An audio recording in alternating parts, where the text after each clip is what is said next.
తిరుపతి జిల్లా పెంచలకోన సమీపంలోని రాపూరు వద్ద ఎర్రచందనం స్మగ్లింగ్ ముఠా సభ్యులను పట్టుకున్నారు టాస్క్ ఫోర్స్ పోలీసులు. వాహనాల్లో ఎర్రచందనం దుంగలను లోడ్ చేస్తుండగా స్మగ్లర్లను చుట్టుముట్టారు పోలీసులు. ఈ దాడుల్లో 4 స్మగ్లర్లు పోలీసుల చేతికి చిక్కగా మరికొంతమంది పారిపోయారు. వారంతా తమిళనాడు తిరువన్నమలైకు చెందిన వారిగా గుర్తించారు. వారి నుంచి 40 లక్షలకు పైగా విలువైన 16 ఎర్రచందనం దుంగలు, 1 టెంపో ట్రావెలర్ కారు, 3 ఫాస్టాగ్లు, 3 సెల్ ఫోన్లను స్వాధీనం చేసుకున్నారు ఏపీ పోలీసులు.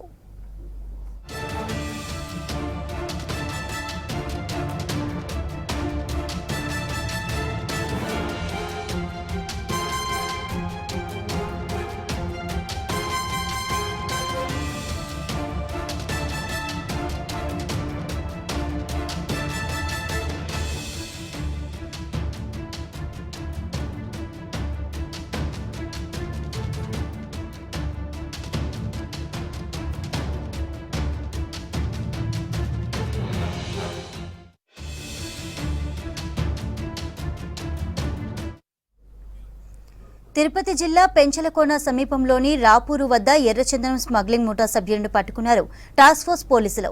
వాహనాల్లో ఎర్రచందనం దుంగలను లోడ్ చేస్తుండగా స్మగ్లర్లను చుట్టుముట్టారు పోలీసులు. ఈ దాడుల్లో 4 స్మగ్లర్లు పోలీసుల చేతికి చిక్కగా మరికొంతమంది పారిపోయారు. వారంతా తమిళనాడుకు తిరువన్నామలైకు చెందిన వారిగా గుర్తించారు. వారి నుంచి 40 లక్షలకు పైగా విలువైన 16 ఎర్రచందనం దుంగలు, 1 టెంపో ట్రావెలర్ కారు, 3 ఫాస్టాగ్లు, 3 సెల్ ఫోన్లను స్వాధీనం చేసుకున్నారు ఏపీ పోలీసులు.